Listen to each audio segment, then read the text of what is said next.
Olá pessoal, bom dia.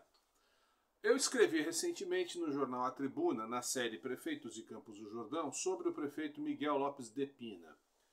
E algumas pessoas me mandaram mensagem no WhatsApp perguntando se é verdade que o Pina foi o primeiro prefeito do Brasil a sofrer um processo de impeachment. Veja, naquele tempo, 1964, nem se usava esse termo impeachment. Esse termo passou a constar na Constituição de 88.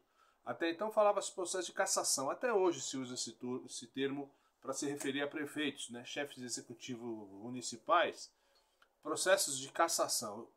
O Pedro Paulo Filho, na historiografia jordanense, sim, ele diz que o Miguel Lopes de Pina foi o primeiro prefeito do Brasil a sofrer o processo de impeachment na Câmara Municipal.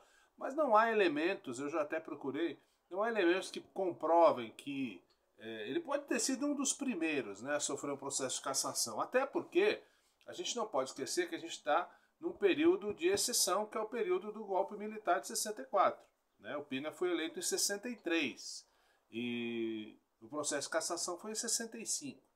Mas vamos explicar, falar um pouquinho melhor sobre esse processo de interrupção do mandato, vamos chamar assim, do Miguel Lopes de Pina. Primeiro, quem era Miguel Lopes de Pina? Miguel Lopes de Pina é um dos inúmeros brasileiros que vieram para Campos do Jordão para tratar da tuberculose. Então ele veio para cá para tratar da saúde. Ele veio do Rio de Janeiro, cidadão carioca, se tratou e ficou aqui, porque a recomendação era que as pessoas ficassem aqui.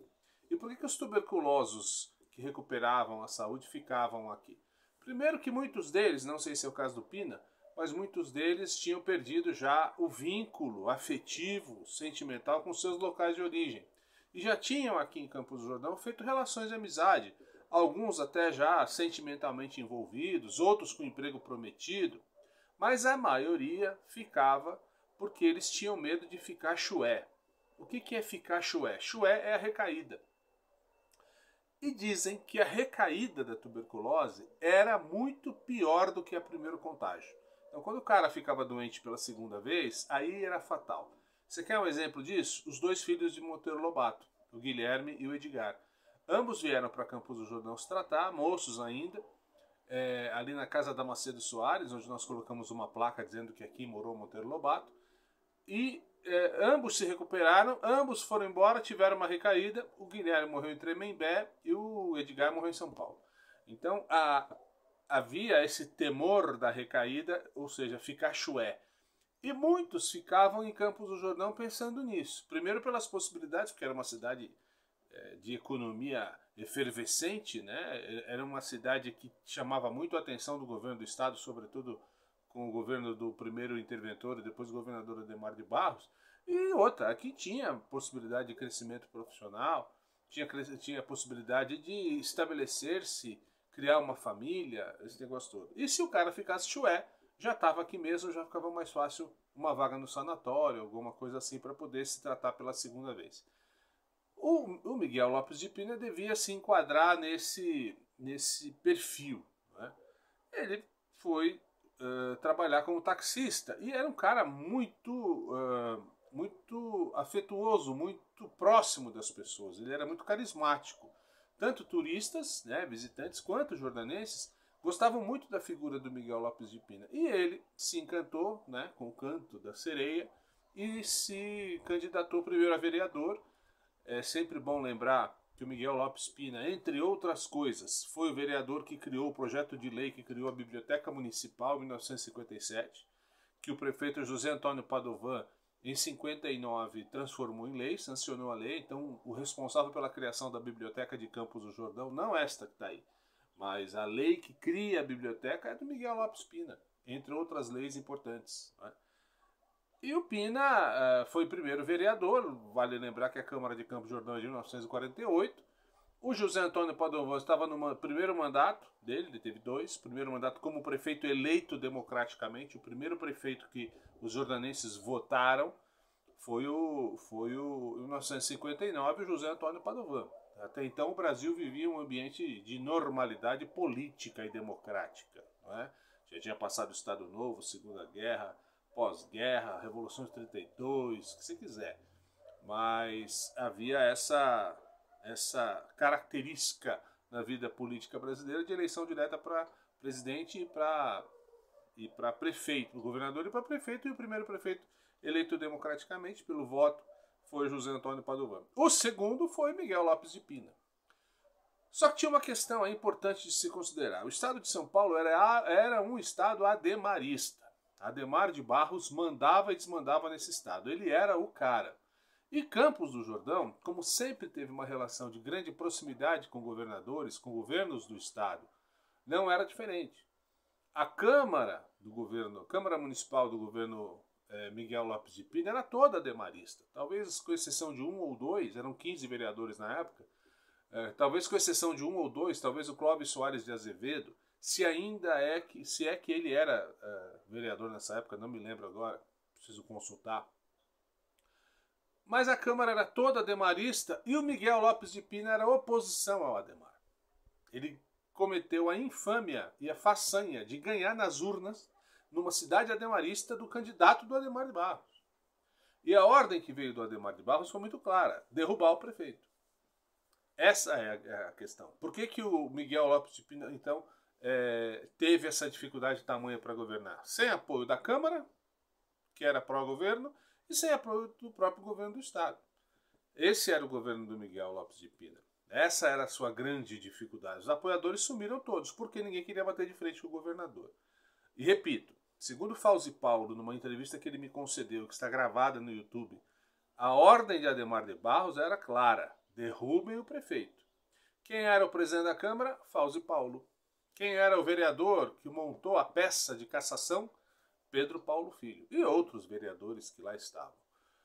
Qual foi o elemento, qual foi a ferramenta utilizada, qual foi o subterfúgio usado pelos vereadores para abrir o processo de impeachment? A criação, a construção de uma fonte luminosa em Vila Capivari, onde ele estava, a Concha Acústica agora há alguns anos, ali era a fonte luminosa de Capivari, inaugurada pelo Miguel Lopes de Pina, pelo prefeito Pina. A Câmara achou que aquilo era uma improbidade administrativa, caracterizada improbidade administrativa, abriu um processo de cassação. Muito bem.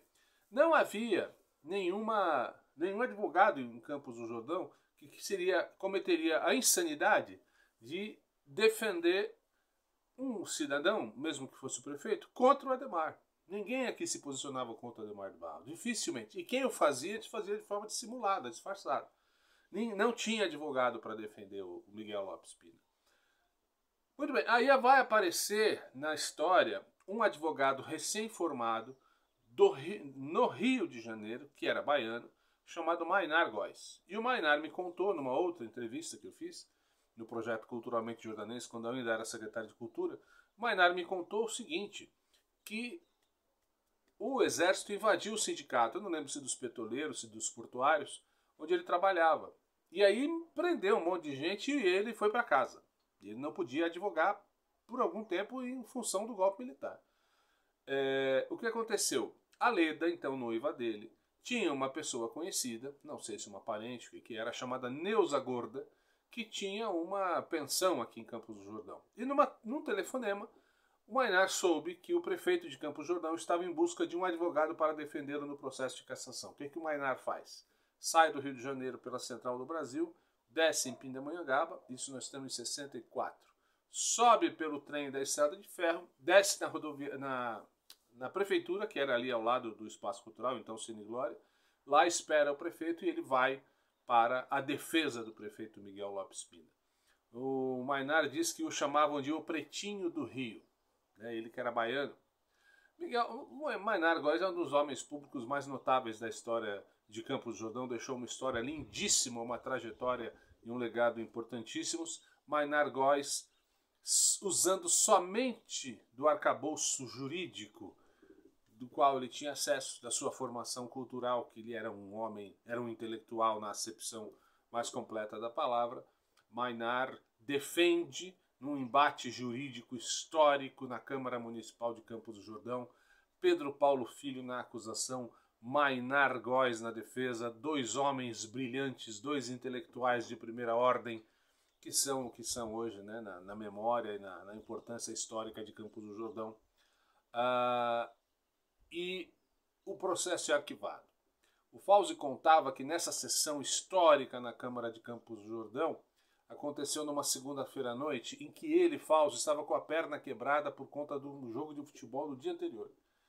Então que o médico proibiu ele para ir para a sessão. Falou, não, você não vai. Ele falou, eu vou, Fauzi. Um homem enorme, né? Imagina o André Padovan, era aquilo.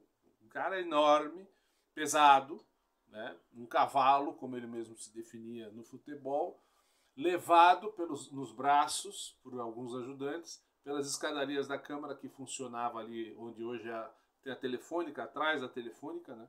Então na parte superior era o plenário da Câmara. Fauzi carregado com a perna quebrada para essa sessão histórica de cassação do mandato do prefeito Miguel Lopes de Pina. E o Fauzi contava, olha, deu 2 horas da manhã, não tinha elementos para caçar o mandato. E ele dizia com todas as letras, isso está gravado, eu falo assim, não havia absolutamente nada que se provar contra o Miguel Lopes de Pina. O processo foi arquivado, né? Fez-se lá um acordo, como dizia o Fauzi, às 2 horas da manhã, o processo foi arquivado. E graças a essa intervenção do Mainar Góes, com a sua inteligência, com a sua formação, com o seu arcabouço, Miguel Lopes de Pina conseguiu concluir o seu mandato. E dizem que ele, quando terminou o processo, ele falou assim, então agora eu vou fazer outra fonte. E fez a fonte de Abernéssia, da Praça das Bandeiras, que está lá até hoje. Mas Miguel Lopes de Pina volta à Câmara Municipal e em 1977 ele chega a propor um processo de cassação contra o presidente da Câmara, na época Jesus de Carvalho, 1977. Mas não vingou, o processo foi arquivado, o pedido foi arquivado. Jesus de Carvalho, que era outro homem probo, digno, um homem importante também na nossa história, esse homem conseguiu também concluir o seu mandato à frente da Câmara Municipal. Então, para quem perguntou como é que foi a história do impeachment de... Eu já contei essa história aqui, mas é sempre bom repassar. Como é que foi a história do que teria sido o primeiro processo de impeachment de um prefeito? Impeachment é uma palavra de ordem, né, no Brasil hoje, lamentavelmente.